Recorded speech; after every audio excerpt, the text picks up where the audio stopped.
खाई न तो सिरा जाई। पापा ठीक करे ले हमने ना कमाई ले दिन भर सुअर लेकिन खटी ले खाई ले पी ले गाना घुरा के सूत रही ले यही ना देखता रहा लोग 2-4 रुपए कमाए लगता तो सब के एक नारे हाके लगता। ठीक करल बउआ तू ना कमाला ए त काहे ला कमाई जाई नौकरी का के लोग के धीरे धीरे आड़ सुगरावे। अरे बाप दादा के अर्जल धन हो खा पी मस्त रहो सब का पुलिस ने पकड़ लिया ना मार मार के। हाँ हम तो जानता नहीं कि हमार बियाह हो ही ना तो कमाई के कराला। हम तो सोचता नहीं कि बाप दादा के जितना धन दौलत अर्जल बा सब के बेच बाच के खा पी के आ जिंदगी उड़िया दिया का बाबूजी। ओए सब ओए सरहु बेच मेरा बात कर याद वो साला एगो लइके ने बा से दू पैसा कमा के अपन घर परिवार चलावता एगो तू साला बारे ए तू बार बतियाइबो घर तो चलते बा अब परिवार रही तब न चलाएम। सुन ला बाबूजी भले तोरा नियत में गु घुरा गेलो के लेकिन हम तो पटीदार बानी। हमरा ई बात के तनको दुख नहीं खे कि हमरा दुख बा। हमारा सबसे ज्यादा दुख ई बात के बा कि साला हमरा पटीदार के दुख काहे नहीं खे। ए कथी कुत्ता बिलाई के बात सुन ले बानी खाई पानी पी और डिप्टी जाई। ए ऐसा ही चल जाए कोनो से कमजोर बानी का रे। ए जाए के बात जो और ना तो जाके लड़ और हम चल दी बर्तन धोए। साला सरकारियों नौकरी होखला पर मेहरारू से सुख नहीं खे। आवता साला जरूर कुछ बोली भाई पतार का था मोटका मुंगलिया दो। चाचा हम तोरा के बाप दाखिल पूछ ले वही से चुप बानी ना तो सुनत तुम्हारा इस साला के बोली मन तक करता यही जब मार दी गोली। ना भाई बुढ़ी चुप पुलिस वाला ड्रेस पहनले बारे तो पुलिस बुझाता रे का रे की गोली मार देबे। अरे साला पोस्टमैन नु बारे जाके चिट्ठी बैठ। ए साला हम तोरा से ना बतुआ तानी चाचा तू कुछ बोलबो ना बोलिहन तो माथा ना फाड़ दे। हाँ तो यही मूड़ी पर चढ़ा के मुतवाब जे दिन गाड़ पर लात मार के घर से निकाली नु तहिया बुझाई। रे सर वही हमर बाप हम इनकरा नाक में मुती आंख में मुती कान में मुती चाहे मुत के दहवा दी। एक बार परमीश सुन लेला बोली अब इहे नु सुनल बाकी रहलक ह अब उ मुतालका में पौड़ हम चलनी ड्यूटी। तू कुछ ज्यादा ना बोलई तले ए मरते तू हमर बाबा रा क्यों कर ना तोहर तो हम तोरा के घर में बंद करके हाथ गोर छटका मटका के तूर तर दी दोसर सर का बोली दोसर को एग्जांपल न रहलौ है का ना जा जा ना तो चिट्ठिया गोल जाई तो सारा बात नहीं उड़िया जाई। दिन भर काम करत करत 1 मिनट देह के चैन नहीं खे आ ई बुढ़वा के फरमाइशी बा 3 किस्म के तरकारी रही त खाई ना त ना खाई। धर बुढ़वा खो हटाओ हैया किसी में तकारी से हम भात खाए वाला बानी। ए खाए के बाद त खाई ना खारा ना करी।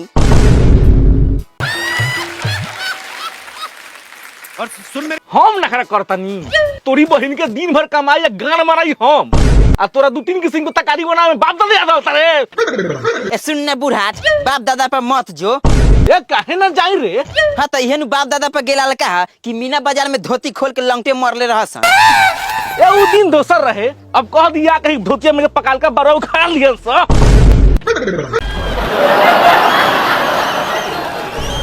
अच्छा खाली बातो बाबूजी के मुंह पर ना कहनी ना त मार लात के मुंह में गू गिरा देतन। अपन इज्जत अपने बच्चा के ना रखी त ई बूढ़ा घर में भौजाई बना के रखी। जल्दी खा के छिपा खाली करी कुत्ता के ही में खियावे के बा। तोरी बहन कुत्ता के छिपा में भुजिया भात तोरी बहन के चिन्हा देलू अपन जात जो तनी दाल लेके आओ दाले से खींच दी। ए दाल ना खाई तनका दाल दर के रखले नहीं त माई के ऑपरेशन भेलै त नैहर दे आनी। नैहर में पेट चिराई आ दाल इहमे से जाई उहाँ से झड़ल झाट ना आई। हम तो कह दिए बपुओ से हाइड्रोसिल इहमे आके चिरवावे के सेवा पानी एतै से रही। हाँ त रही ना भतार के कमाई हम अपन कहीं लुटाई। आनु शुक्र मनावा कि हमरा बेटा के मेहरारू बारू हमर मेहरारू रहतु नु तो लुगा में हगा हगा के मरतु। चाचा प्रणाम। हाँ खुश रह रउओ के प्रणाम। समाचार लेवे आ रहा प्रणाम पाती हो गेलो के तो निकला। ए हम समाचार लेवे आई उहो तोहर लइका तोहर चिट्ठी भेजले और उहे देवे आइल बानी। आई धारा लइका चिट्ठी भेजले बा ना स्कूल के मुंह देखलक ना गार चिट्ठी कैसे लिख लेलक।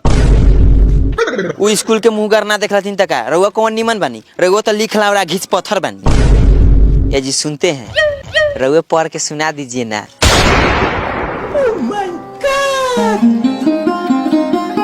तो ले हम कुर्सी लेके आवता नहीं। बैठी सुनाई पढ़ के।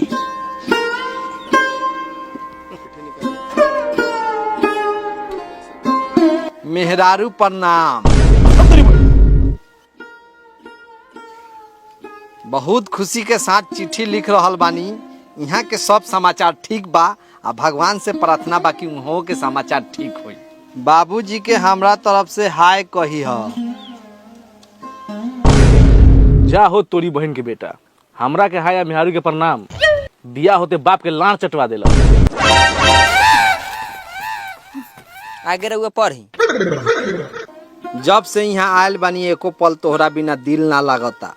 हर दम मन घुचुर घुचुर कैले रहेला, लेकिन फुचुर फुचुर क के बर्दाश्त कर लेवता। आगे बस कुछ दिन और रानी बर्दाश्त कल। बाबूजी के मरे के इंतजार बा, ओकरा बाद तोरा के अपना लगे बुला ले। ए बाबू, कहना दे पतोहिया के नटी पर लाद के मुआ देबो, लार पर पानी चल जाई। लइकावा सुनत हो कि बोला तारा? सुना, 5000 रुपया तोरा ला मनी ऑर्डर कर देले बानी। ओमे से 100 गो रुपया बाबूजी के दे दी ह। पिछला महीना सासू माँ खबर भेजवैले रही कि पतोह के लइका भेल बा, फेंसा खाए आवे के बा, बकरी बियाल बा। आगे का लिखी, लिखे के तो बहुत मन बा, लेकिन ना लिखो। चिट्ठी लगातार रोज जात रही। रउअर प्यारी गीता कुमारी। जा हमरा तो कुछ लिखबे ना कल थी। तो ओबेर से ही लावरा लहसुन हिंगर दी केकरा ला लिखा रखा? हमरा ला। चल घर में। ठीक बा चाचा, हम चली ले। हैला चिट्ठी।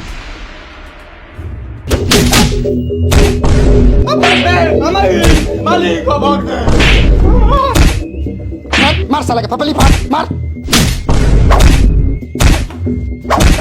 सरऊ हमरे अन्न दाना खा के गाड़ पर तनी गुदा का हो गेल। ई साले हमरे गाड़ में मुते ला तैयार हो गेला। हैं? ए तू तो दोगले बारा भैया। का जरूरी है तू करी के नौकर के मुंशी बनावला के? आज ही अपना लड़का के साला प्राइवेट स्कूल में पढ़ावता, अब भाई से सरकारी नौकरी करावता। काई जत रजे हमनी के गांव में? अरे सरवा तोहरा औकात है गु खाए के? मालिक हमरा औकात न रहे गुगाए के, तो से तो सीख ले बानी। मालिक गांव समाज के लइका पढ़ी तब न रोवर गांव में इज्जत बढ़ी।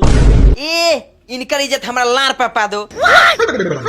हमर सरकारी नौकरी नहीं खे तो गांव में कोनो सरवा के सरकारी नौकरी नहीं होना चाहिए। अगर सरकारी नौकरी भेल तो ओकरा गांव में 2 इंची के पीतर वाला गोली गेल। फेल फेल के जियान कदम। सुन ले मुतना, तोर भलाई यही में बा कि तू अपन भाई के सरकारी नौकरी छोड़वा के बुलवाओ, हमर शौचालय सफाई के ठेकेदारी देखी। मालिक हमर भाई कलेक्टर के पढ़ाई कइले बा, गु साफ करी निमन लागी। नीमन लागी? साफ करे के बाद सवाद नहीं खे बतावे के। मालिक अपना भाई के नौकरी के चलते हमर घर काहे लग बढ़ले बानी। गांव में कोनो सरवा के नौकरी लागल तो कागजवा डाके बनवा वाला, ओकरे के बुलवाई, अपना भाई की नौकरी करवाई। इतना तो गांव में दम होई रहुआ। गांव में तो दम इतना बा कि जहिया सरकारी नौकरी के कागज हाथ में आ गेल ओ दिन टुकी टुकी फाड़ के सरकारी नौकरी करब। वाह, तो तैयार रहिया अपना बाप के गाड़ विभाग में नौकरी करेला। ताकत का लाड़ बड़ा, बुलाओ डाक वाला के।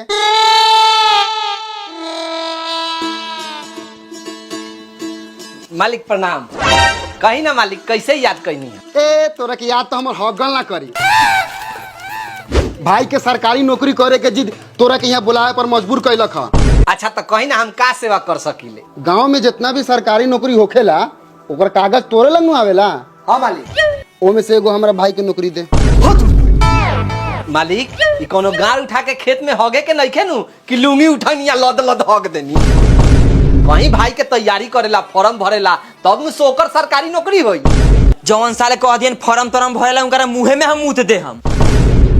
मालिक ऐसे मुहे मुहे मुतला से नौकरी नइखे मिले वाला। जब झोरी में झाट ना रहे तो सराय में डेरा लेवे के ना सोचे के चाहिए। अच्छा रउआ माना नहीं कि ना कि रउआ भाई लड़चट बा? ए साला फाटल जंगिया में झुरल झाट। ए छोटका ए, आगे बोल। आगे कथी बोली? रउआ मान लेनी रउआ भाई लड़चट बा, बात खत्म। साले तो बोले है मार साले के, मार। तो बोले है मार, मुआ दे। बोल।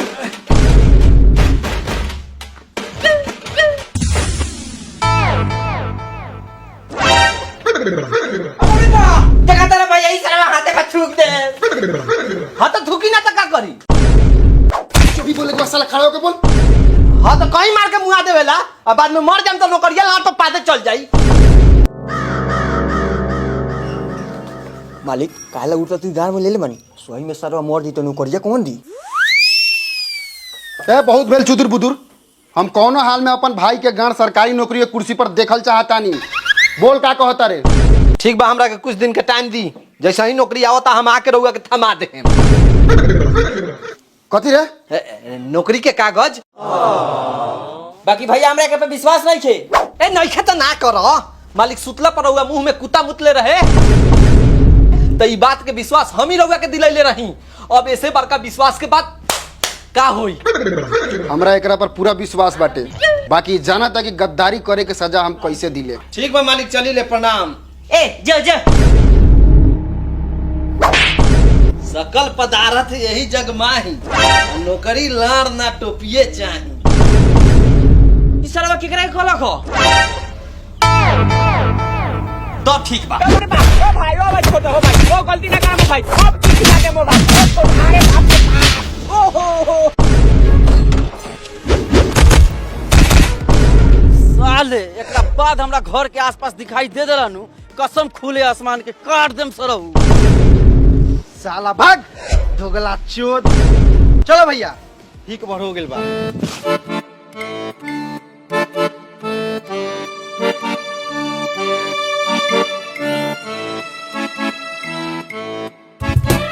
काहेला मारत रहलू रे ओकनी के? ओकरे बहिनी के चिट्ठी देले रहनी या पकड़ा गे निया बड़ा मरलक स।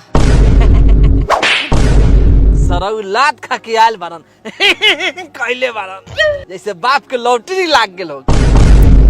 रे साला चिट्ठी हमू लिखी ले आ बाटी ले। कितना माल के अपना हाथे चिट्ठी लिख के टपा देनी बा कोनो सरवा के गान में दम की हमरा के पकड़ ले वो। आज एगो चिट्ठी लिख के दे के आवतानी, अब भियानो एगो लिख के दे के आए। देखा तानी कौना सरवा के गान में दम बा हमरा के पकड़ लेवे के। अच्छा सर रहू, आवा काल द्वार पर चिट्ठी लेके ना दुनू आर धके झूल गेनी तो हमू दू बाप के औलाद ना जातनी पहले मालिक से कह देवे।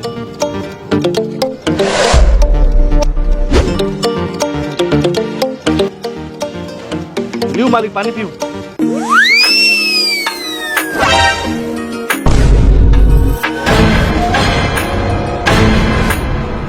मालिक प्रणाम। चाचा मालिक रहुआ यहाँ हम तो कहिए दिले मानी कि जैसे सरकारी नौकरी के कागज आई हम रहुआ लगे पहुँचा दे। अच्छा वो हमरा पता बा, लेकिन तू यहाँ कथी करे आयल बारे? मालिक रहुआ तो मालूमे बा हम बिना मतलब के एने ओने ना जाइले। चाचा के लइकावा के चिट्ठी आयल है उहे देवे आयल बानी। अच्छा तो पढ़ मालिक सुनियन। लेकिन चिट्ठी में कुछ लभर छभर लिखा रहेला, मालिक के सामने पढ़म तो ठीक लागी? काहे ना निमन लागी, खूब निमन लागी। साले पढ़ना तो धप दिन मारम की कपारे फाड़ दे। ए, पढ़। ठीक बा मालिक। प्यार भरा प्रणाम मेहरारू के चरणों में। आगे पढ़िए। कल रात के अटैची में तोहर रखल फोटो निकाल के देखत रहनी, बड़ा तूफानी प्यार जागर रहे, लेकिन ऐठ के सूत गेनी। हाँ हाँ आगे आगे। बाबूजी के कहिया खेती बाड़ी पर ध्यान देवेला, आवते छेरुआ करा दे खोसी के, तब ब्याजी पैसा दियाई। पढ़ पढ़ आगे पढ़। कभी कोनो चीज के दिक्कत होके तो जाके डाक बाबू से मिल लीह, हम उनका के सारा फाइल समझा देले बानी और सब ठीक बा। छठ में आवतानी टिकट बना लेले बानी।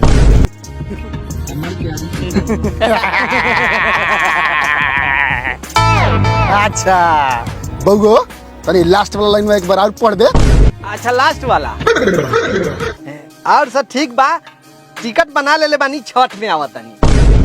छठ में आवता घरू मत हो, तनी अपन बेटा पतो के बाहर निकालता।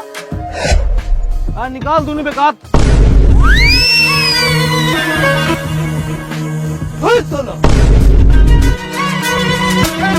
का बउगो, लइका तो छठ में आवत लख, ई के ह? तोर बाप के गाड़? मालिक का ना है कि